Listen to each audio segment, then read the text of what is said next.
दोस्तों नमस्कार, जय हिंद, जय भारत। आज डेट है 23 फरवरी और आज का हमारा जो संपादकीय है रुद्रोमिक्स है, इसमें हम दो मेन आर्टिकल जो है कवर करने वाले हैं।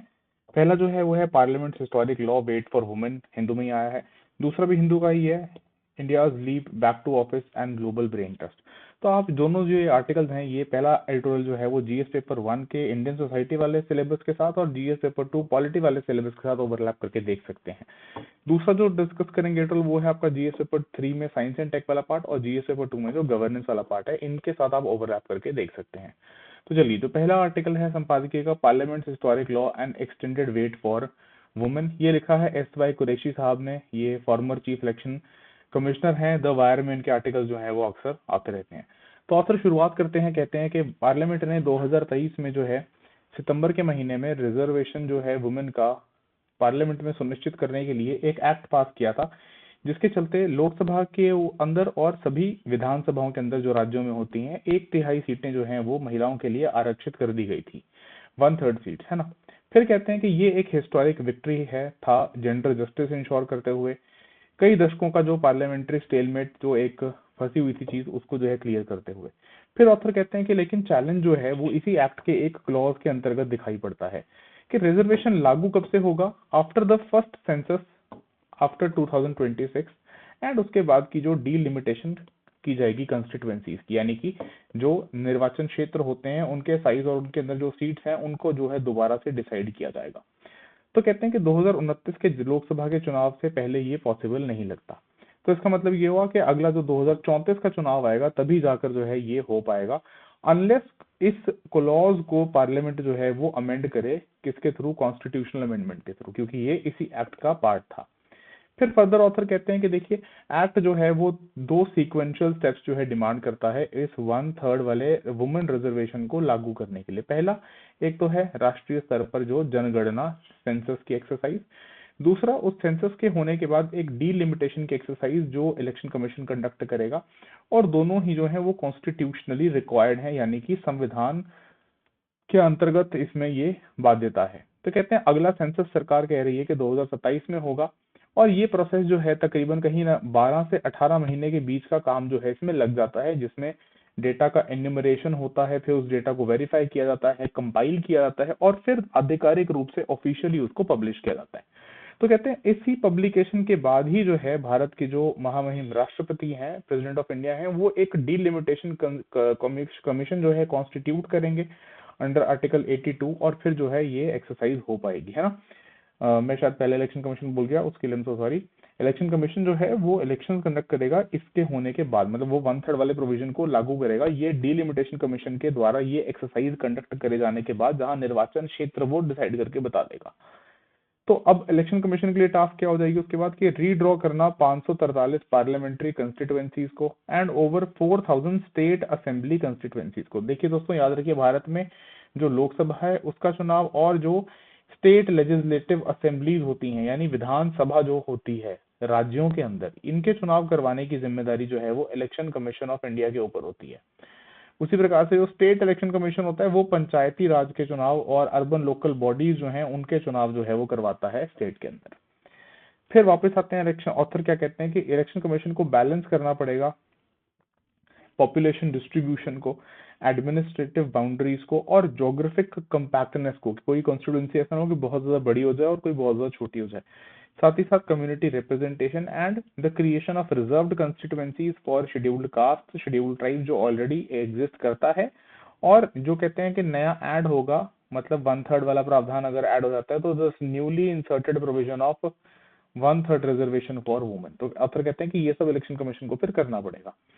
तो कहते हैं पास्ट में अगर हम देखें कि 4 जो डीलिमिटेशन कॉन्स्टिट्यूशन कमीशन का गठन किया गया था इंडिपेंडेंस से 1947 से, उनको कम से कम 3-3 साल लगे अपने इस टास्क को कंप्लीट करने के लिए। और कहते हैं 2000, ऑथर कहते हैं कि 2027 की जो ये सेंसस की एक्सरसाइज होगी उसके बाद जो डीलिमिटेशन कमीशन का काम होगा ये ज्यादा कम्प्लेक्स होगा। क्यों? क्योंकि ये सीट्स रीएलोकेट करनी पड़ेंगी आपको स्टेट्स के बीच में, और ये फर्स्ट टाइम होगा सिंस 1976, यानी कि इम्प्लीमेंटिंग साथ में एक तो ये चैलेंज होगा, दूसरा वुमेन्स रिजर्वेशन जो नया 1/3 वाला प्रावधान लागू कर देगा उसको भी आपको ध्यान में रख के जो है एक्सरसाइज कंडक्ट करनी पड़ेगी। तो कहते हैं कि ये ज्यादा कॉम्प्लेक्स होगी और इसमें जो है टाइम ज्यादा कंज्यूम होने का चांस बढ़ जाएगा। फिर कहते हैं कि this can not conclude before 2032 या 33, कह रहे हैं उससे पहले होना मुश्किल है। फिर ऑथर कहते हैं कि ये एक्सीडेंटली इतना लेट हो रहा है या डिजाइन जो है इस तरीके से किया गया कि इसको जो है थोड़ा और आगे धक्का दे दिया जाए। तो कहते हैं आंसर इसमें दिखता है कि पॉलिटिकल अर्थमेटिक को सूट करता हुआ जो ऑथर सजेस्ट करते हैं कि immediate implementation of women reservation जो है उसको इन्होंने टाई कर दिया डिलिमिटेशन के साथ, ताकि उसको थोड़ा आगे धक्का दिया जा सके। क्योंकि अगर एग्जिस्टिंग जो 543 सीटों वाली लोकसभा है इसमें अगर ये प्रावधान लागू किया जाता तो सीधा सीधा 181 कंस्टिट्यूएंसीज जो हैं वो केवल महिलाओं के लिए आरक्षित हो जाती, जिसके चलते 181 मेल मेंबर्स जो हैं, मेल इनकम्बेंट जो हैं, वो एक ही रात में डिस्प्लेस हो जाते हैं ना। तो कोई भी political party, no political party wanted to bear that electoral cost, जो नहीं चाहती थी। इसलिए वो चाहते हैं कि पहले जो है सेंसस कंडक्ट हो, फिर डीलिमिटेशन कमीशन का गठन हो, वो डीलिमिटेशन एक्सरसाइज करे और नया जो नंबर आएगा मेंबर ऑफ पार्लियामेंट्स का लोकसभा के अंदर, उसके अनुसार फिर 1/3 सीट्स जो है वो महिलाओं को दी जाए। चलिए फिर क्या कहते हैं कि कॉन्स्टिट्यूशनल रोड ब्लॉक के तहत क्या कर दिया गया कि सोल्यूशन क्या निकाला गया इसके लिए कि elegant in its political logic के रिजर्वेशन को टाई कर दिया डीलिमिटेशन के साथ। जो आपको बता रहा था कि पहले सेंसस होगा, फिर डीलिमिटेशन जो कमीशन है उसका कॉन्स्टिट्यूशन होगा, वो डीलिमिटेशन की एक्सरसाइज करेगा और उसके बाद जो है ये प्रावधान कहीं लागू करा जाएगा। तो 2027 का जो सेंसस है वो कंस्टिट्यूएंसीज को रीड्रॉ करेगा और कहते हैं कि total number of Lok Sabha seats जो हैं वो एक्सपैंड होने की चांसेस हैं 800 के आसपास हो सकता है, वो तकरीबन 888 888 तक भी चली जाए। इस बढ़ी हुई लोकसभा के साइज के अंदर 1/3 सीटें जो हैं वो मिल जाएंगी महिलाओं को रिजर्वेशन के तहत, बिना current male member of parliament को डिस्प्लेस किए बिना, क्योंकि ये तो एक तरीके से न्यू जो सीट्स ऐड होंगी वो होंगी। तो कहते हैं the political pain is absorbed by expansion rather than replacement की जो ये दिक्कत आ रही थी इनको पॉलिटिकली, जो कोई पार्टी नहीं चाह रही थी, जो ऑथर कहते हैं, तो वो जो है एक्सपेंशन में अब्सॉर्ब होगा, अभी रिप्लेसमेंट किसी भी ऐसे सच मेल मेंबर की सीट की नहीं होगी। तो दिस एक्सप्लेन्स द मैकेनिज्म कि it does not justify the consequence कि another decade long delay after for half of India's population, यानी ये कहते हैं कि और एक जो है वेट करना पड़ेगा अभी हमारी वुमेन को। चलिए फिर कहते हैं कि हिस्ट्री ऑफ वेटिंग, कहते हैं पहला जो वुमेन रिजर्वेशन बिल आया था वो इंट्रोड्यूस हुआ था 1996 के अंदर, डिबेट हुआ, अमेंड हुआ, री इंट्रोड्यूस हुआ और रिपीटेडली जो है ब्लॉक जो है उसको करा गया हाउस के अंदर। बिल लैप्स होता गया सक्सेसिव लोकसभा के साथ। राज्यसभा ने फिर उसको जो है आखिरकार 2010 में पास किया, लेकिन वो जो है लोकसभा में कभी भी वोटिंग के लिए नहीं आया। तो मतलब ये जब खुद जो है ये जो ऑथर हैं एस वाई कुरैशी, खुद जब चीफ इलेक्शन कमिश्नर थे तब इनके टाइम पे भी जो है ये चल रहा था पूरा प्रोसेस, तब शायद इन्होंने ऐसी बात को नहीं उठाई कि पिछले सरकारों ने इतने दशक बिता दिए सिंस इंडिपेंडेंस है ना। अब चलो खैर कम से कम उसको कॉन्स्टिट्यूशनली पास तो किया सरकार ने। तो ये कह रहे हैं कि 2023 का एक्ट जो है वो 2033 से पहले लागू होता हुआ दिखाई नहीं पड़ रहा, यानी कि 2034 के लोकसभा चुनाव से पहले लागू होता दिखाई नहीं दे रहा। फिर फर्दर ऑथर कहते हैं कि जो डीलिमिटेशन है स्टेट्स का with faster population growth, natural सी बात है, इसमें जनसंख्या के अकॉर्डिंग रिप्रेजेंटेशन है, तो वो डिमांड करेंगी ज्यादा पार्लियामेंट्री सीट्स को। और कहते हैं जिन स्टेट्स ने इसलिए पॉपुलेशन कंट्रोल में इन्वेस्ट किया या जिन्होंने अपनी पॉपुलेशन को कंट्रोल किया, उनका प्रोपोर्शनल रिप्रेजेंटेशन जो है वो गिरता हुआ दिखाई देगा। तो कहते हैं यही टेंशन की वजह से डीलिमिटेशन जो है उसको 1976 में फ्रीज कर दिया गया था और उसको एक्सटेंड कर दिया गया था 2001 के अंदर। तो देखिए अब ये जो है एक जिस प्रकार से डिजाइंड है उस प्रकार से ही होगा, just because of this fear के जिन स्टेट्स में थोड़ा पॉपुलेशन कम हुई है उनको रिप्रेजेंटेशन थोड़ा कम मिलेगा और जिनकी पॉपुलेशन बढ़ी है उनको रिप्रेजेंटेशन थोड़ा ज्यादा मिलेगा। इसका मतलब ये तो नहीं है कि हम डिलिमिटेशन ही कंडक्ट ना करें जिसको इतने साल से हम टालते आ रहे हैं। चलिए फिर ऑथर क्या कहते हैं, फर्दर कहते हैं कि 2023 का जो एक्ट 23 का जो एक्ट है वो कुछ क्रिटिकल सवाल जो है उनको भी अनआंसर्ड छोड़ देता है बतौर ऑथर के हिसाब से देखा जाए। कहते हैं पहला, आपने राज्यसभा को इसमें क्यों नहीं शामिल किया। स्टेट का जो दूसरा, कुछ स्टेट्स में दो हाउसेज है ना, एक तो होता है विधानसभा, स्टेट लेजिस्लेटिव असेंबली जिसको विधानसभा बोलते हो आप हिंदी में, जिसका मेंबर बन के जाता है, बंदा बनता है एमएलए, विधायक बोलते हैं ना, सुनो का डायलॉग, चचा विधायक है हमारे। दूसरा कुछ स्टेट्स में क्या है दोस्तों, एक कुछ स्टेट्स में तो एक ही हाउस है, मतलब सिर्फ विधानसभा है, कुछ स्टेट्स में विधानसभा के साथ विधान परिषद भी, इसको बोलते हैं स्टेट लेजिस्लेटिव काउंसिल या एमएलसी बोलते हैं, मेंबर लेजिस्लेटिव काउंसिल।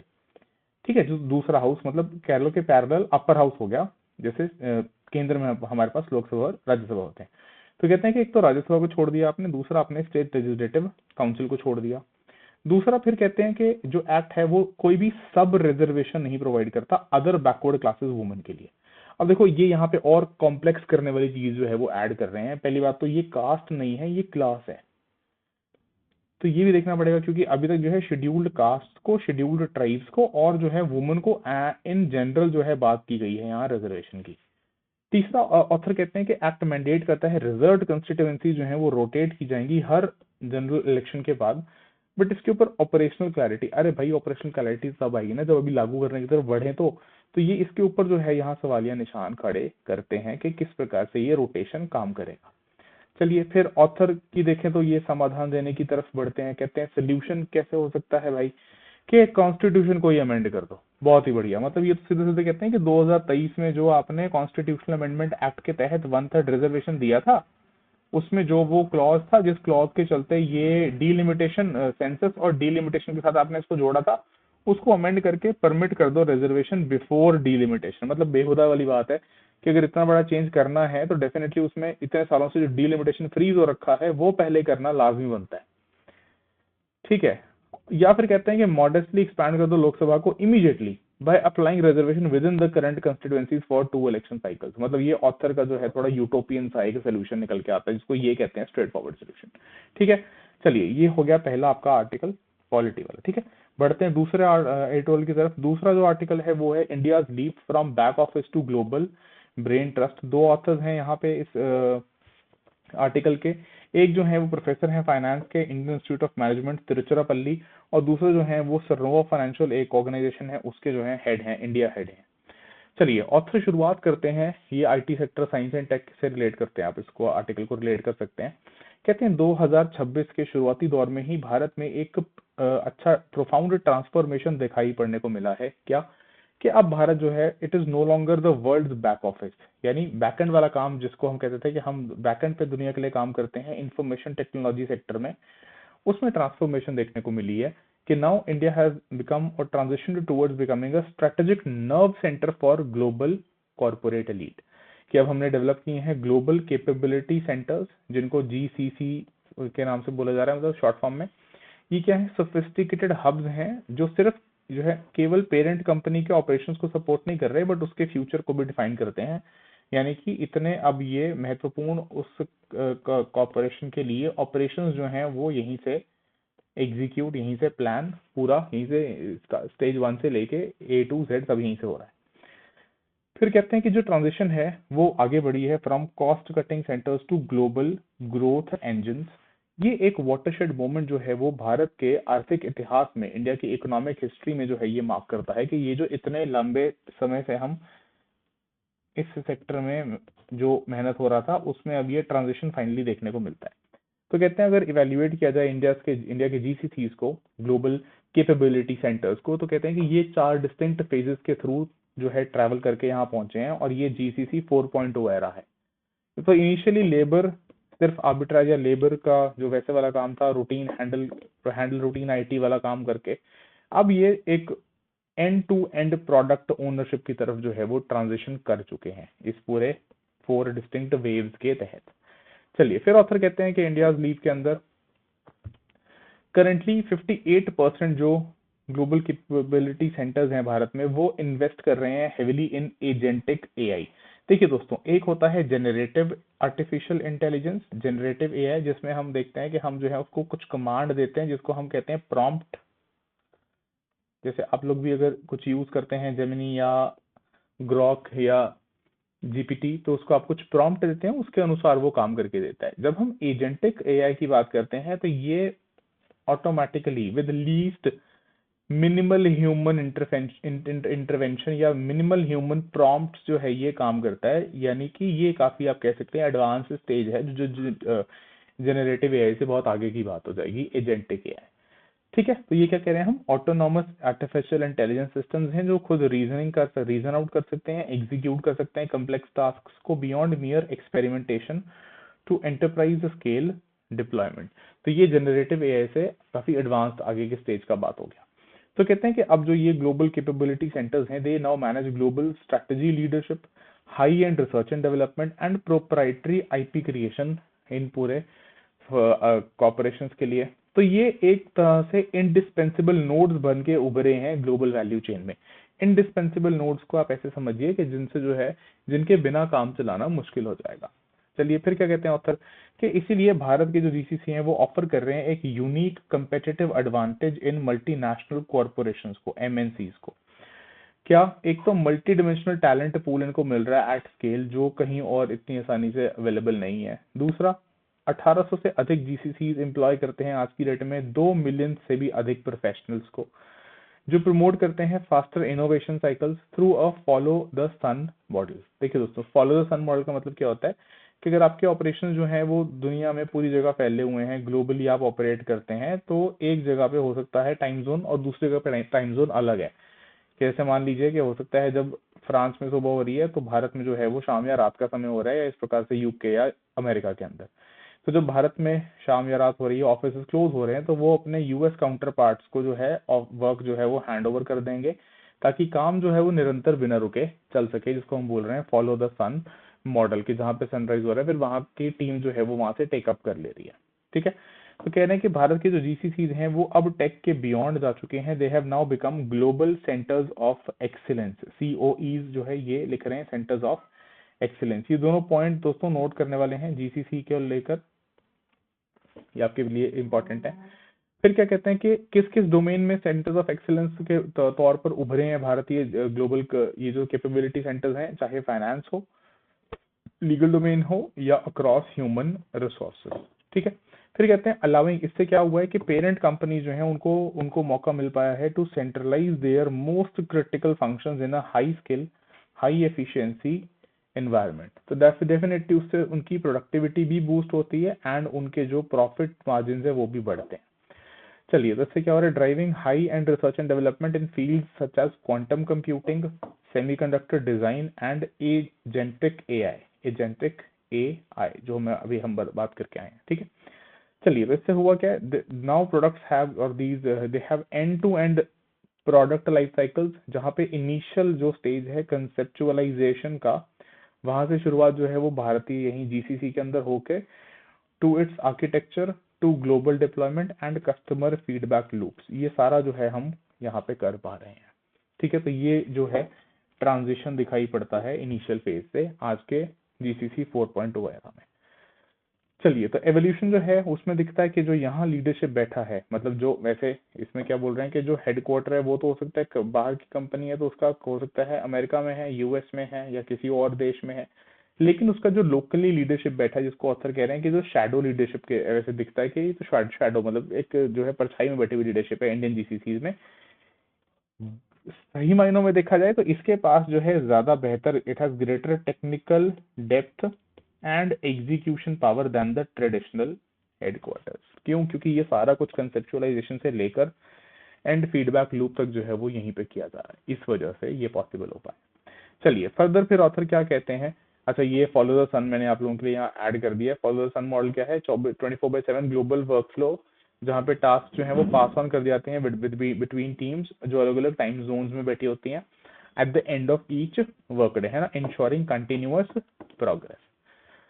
चलिए, then further benefits for companies and the nation. तो कहते हैं अगर हम भारत की लोगों की बात करें, जनसंख्या की बात करें, तो इससे जो है इस बूम से, जीसीसी बूम से क्या हुआ है कि एक तो हाई वैल्यू एम्प्लॉयमेंट इसने जनरेट किया है एंड रीजनल डेवलपमेंट भी जनरेट किया है। ये रोल्स जो है कहते हैं इंटेलेक्चुअली स्टिमुलेटिंग है, चैलेंजिंग है और साथ साथ कॉम्पनसेशन भी बहुत अच्छी ऑफर करते हैं अगर हम ट्रेडिशनल सर्विस सेक्टर जॉब्स के साथ कंपेयर करके देखें।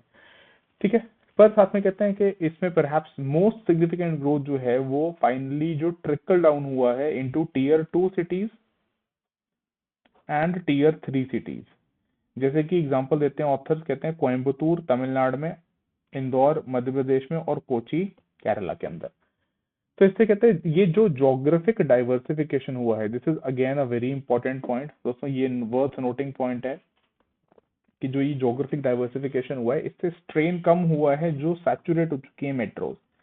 जैसे आप बेंगलुरु का हाल देखिए, हैदराबाद का हाल देखिए, बेंगलुरु के तो ट्रैफिक और बेंगलुरु के पोल्यूशन और वो सारा कुछ हम देखते हैं न्यूज आर्टिकल्स में।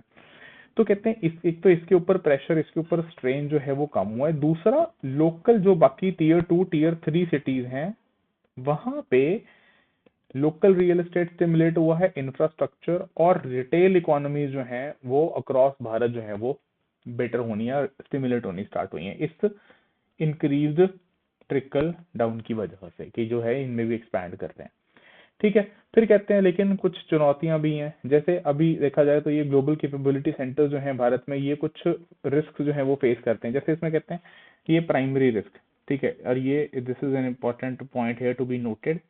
कहते हैं मेन रिस्क, प्राइमरी रिस्क क्या है कि widening of the talent gap, कि हालांकि भारत जो है वो मिलियंस ऑफ इंजीनियर्स प्रोड्यूस करता है, लेकिन जो डिमांड है नीश नीश होता है दोस्तों, मतलब स्पेशलाइज्ड, जो अपने डोमेन में अपने फील्ड के महारत जिनके पास हो, जो स्पेशलाइज्ड वाले लोग हैं, कि स्पेशलाइज्ड स्किल्स की in artificial intelligence, security, AI security, cloud architecture and quantum resistant cryptography.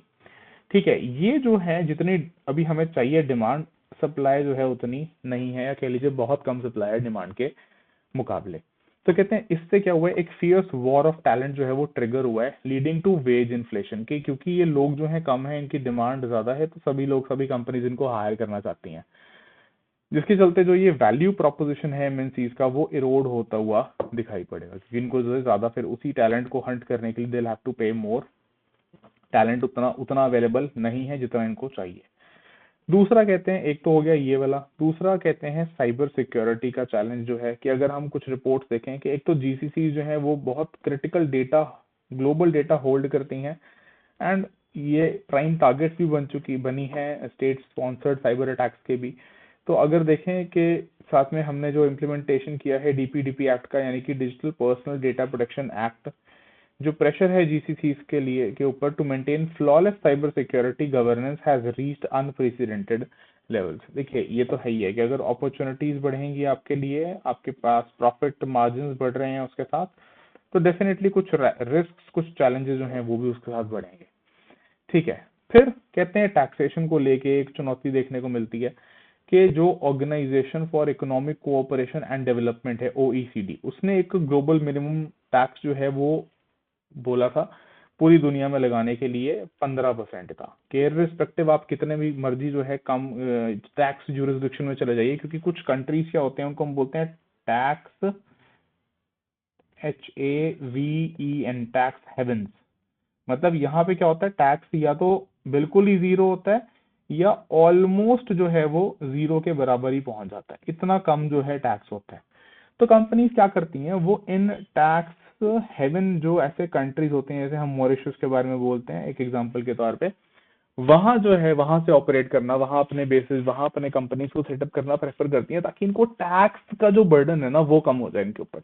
तो ओईसीडी ने प्रपोज किया था कि भाई जहां मर्जी से ऑपरेट करो, कम से कम 15% टैक्स जो है वो लेवी होगा ही होगा, क्योंकि ये तो आप क्या कर रहे हो, आप खुद तो आप अच्छे प्रॉफिट्स कमा रहे हो, लेकिन जो है ग्लोबल टैक्सेशन में जो है कोई कॉन्ट्रीब्यूशन नहीं है आपका।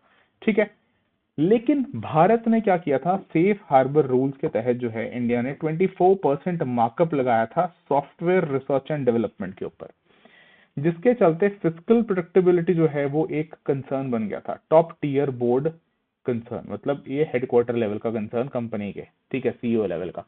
अब देखो इसको समझने के लिए तुम्हें ये समझना पड़ेगा पहले ये पूरा मसला होता क्या है। ठीक है, तो पहले देखो मार्कअप क्या होता है।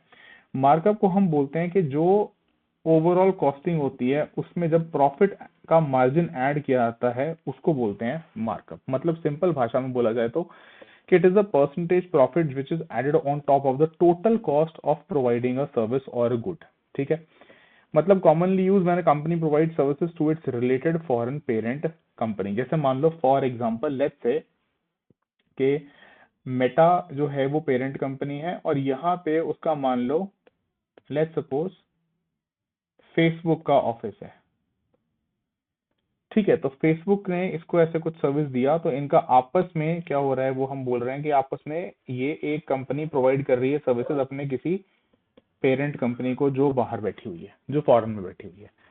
ठीक है, तो देखो एग्जांपल से समझते हैं। सपोज मान लो एक इंडियन सब्सिडरी जो है वो प्रोवाइड करती है सॉफ्टवेयर की सर्विसेज अपने फॉरेन पेरेंट कंपनी को। ठीक है, कि मान लो लेट्स सपोज गूगल का पेरेंट कंपनी अल्फाबेट, और गूगल ने भारत में जो है कोई सब्सिडरी खोल ली, गूगल इंडिया प्राइवेट लिमिटेड, ठीक है, ये भारत में खोल ली इसने। तो कह रहे हैं कि स्टेप 1 पे क्या कैलकुलेट करो कि इसने सैलरी कितना पे किया। मान लो 100 करोड़ जो है इसने सैलरी पे किया। रेंट, यूटिलिटी, एडमिनिस्ट्रेटिव कॉस्ट लगा के मान लो आई 20 करोड़ रुपए। तो टोटल कॉस्ट जो इसकी आई वो आई 120 करोड़। इसमें अभी प्रॉफिट ऐड नहीं हुआ, ठीक है। अब देखो, अगर हम मार्कअप की बात करें कि अगर सेफ हार्बर रिक्वायर करता है 24% मार्कअप, तो हम प्रॉफिट इसमें मान के चलेंगे कि 24% इस कॉस्ट का जो निकल के आएगा वो क्या है, मार्कअप। यानी कि मार्कअप यहाँ पे हम मान के चलेंगे कि जो इसका इस बीच में जो प्रॉफिट था वो था 24% के हिसाब से ऑफ द टोटल कॉस्ट, जो यहाँ पे आ रहा है 28.8 करोड़ रुपए।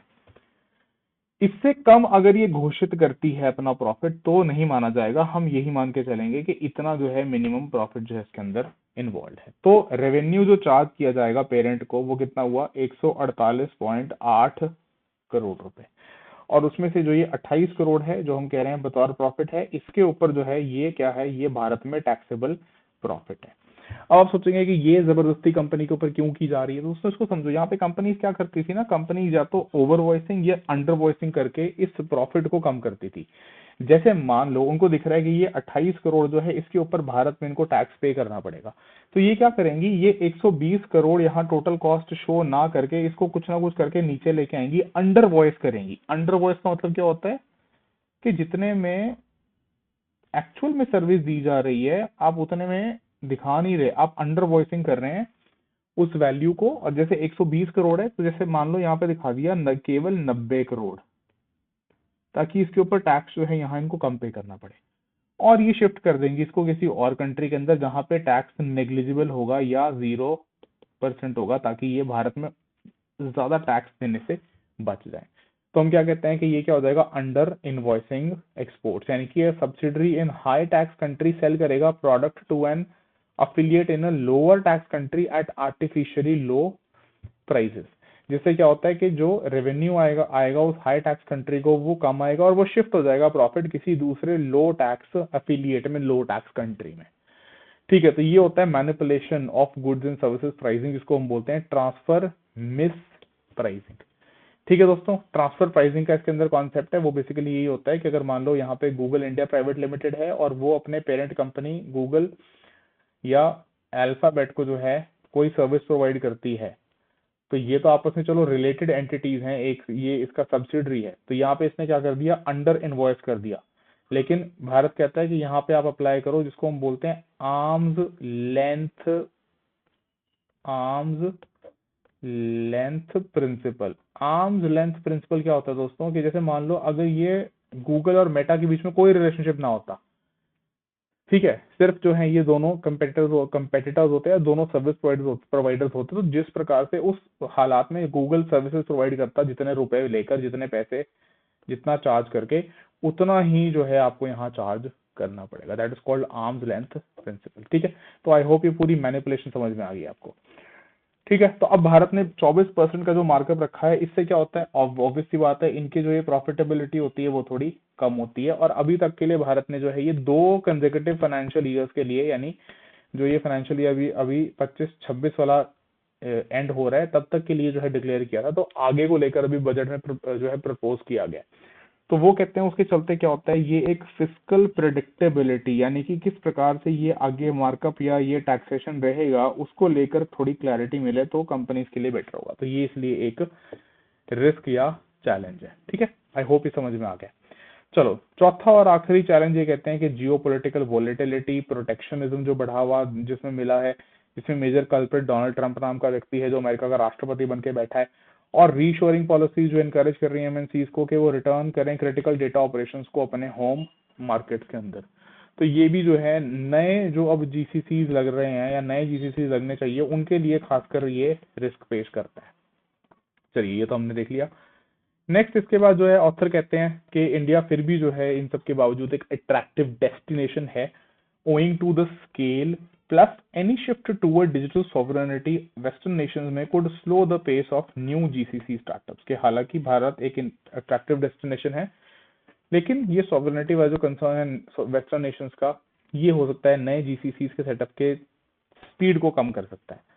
फिर साथ में कहते हैं एडिशनली इंडिया बेस्ड सेंटर जो है वो हैंडल करते हैं तकरीबन 13-13.5% जो है ग्लोबल साइबर अटैक्स। तो ये जो चीजें हैं साइबर अटैक्स, ये एक्सपेंसिव बनाती हैं ऑपरेशनल मैंडेट को मॉडर्न जीसीसी के, जिसमें जो है वो कहते हैं एस्पियोनाज, इंटेलेक्चुअल प्रॉपर्टी थेफ्ट, ये सारी चीजें आती हैं, है ना, एंड इवन जो स्टेट स्पॉन्सर्ड भी हों। चलिए फिर कंक्लूड क्या कहते हैं need for proactive policy making चाहिए। कैसे? अगर भारत की पोजीशन सिक्योर करनी है as the world innovation capital हमें, तो पॉलिसी मेकर्स को ट्रांजिशन करना पड़ेगा रेगुलेटर से आगे बढ़ के टू एक्टिव फैसिलिटेटर्स, है ना। जिसके कंटेक्स्ट में ऑथर्स कहते हैं कि बजट ने प्रपोज किया है 2026-27, माफ कीजिएगा ये 26-27 है, कि नेशनल जीसीसी पॉलिसी फ्रेमवर्क, जो कहते हैं एक सही कदम है, सही दिशा में एक कदम है, लेकिन इसको लागू कैसे करेंगे, एग्जीक्यूट कैसे करेंगे, एग्जीक्यूशन जो है दैट इज द की। ठीक है।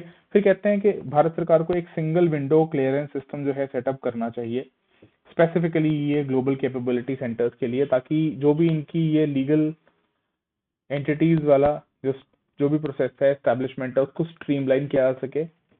फिर फिस्कल सर्टेनिटी प्रोवाइड करने चाहिए, जिसमें ये कहते हैं रैशनलाइज करें ट्रांसफर प्राइसिंग नॉर्म्स को, जो मैंने आपको भी बताया। टैक्स सेफ हार्बर जो हैं उनको सही क्लियरली प्रोवाइड करें फॉर R&D इंटेंसिव ऑपरेशंस, है ना। देखो दोस्तों, जो ये 24% है इसको अब घटा के सरकार ने कम करने की बात जो है ऑलरेडी प्रपोज बजट में कही है। इसको एग्जीक्यूट कैसे करते हैं देखते हैं, बट उस बजट प्रपोजल के अनुसार ये 1 अप्रैल 2026 से लागू होना जो है वो घोषित किया गया है। चलिए फिर बोलते हैं स्किलिंग के ऊपर काम करने की जरूरत है। Fostering deep industry academia collaboration, upskill the workforce in deep technology, जिसमें कहते हैं फर्दर टीयर 2 के एक्सपेंशन को और बढ़ावा देने के लिए कैपिटल सब्सिडीज आप, ताकि वहां पे और इंफ्रास्ट्रक्चर ऐसी चीजें सपोर्टिव चीजें जो हैं वो लग सकें। आपको कैपिटल सब्सिडीज ऑफर करनी चाहिए जिससे है वहां पे एसेट क्रिएशन जो है वो और रेडिली हो सके। ठीक है। देन फर्दर कहते हैं कि इंडिया कैन इंश्योर कि उसका जो जीसीसी रेवोल्यूशन है that remains sustainable for the next decade. So that is how the author concludes this article, this editorial. ठीक है।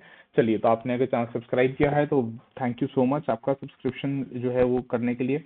लेकिन अगर आपने सब्सक्राइब नहीं किया है तो प्लीज मेक श्योर आप रुद्रनॉमिक्स हमारे यूट्यूब चैनल को जाकर सब्सक्राइब कर लीजिए and also like and share the video. चलिए, तो आज के लिए इतना ही। Thank you so much. जय हिंद, जय भारत।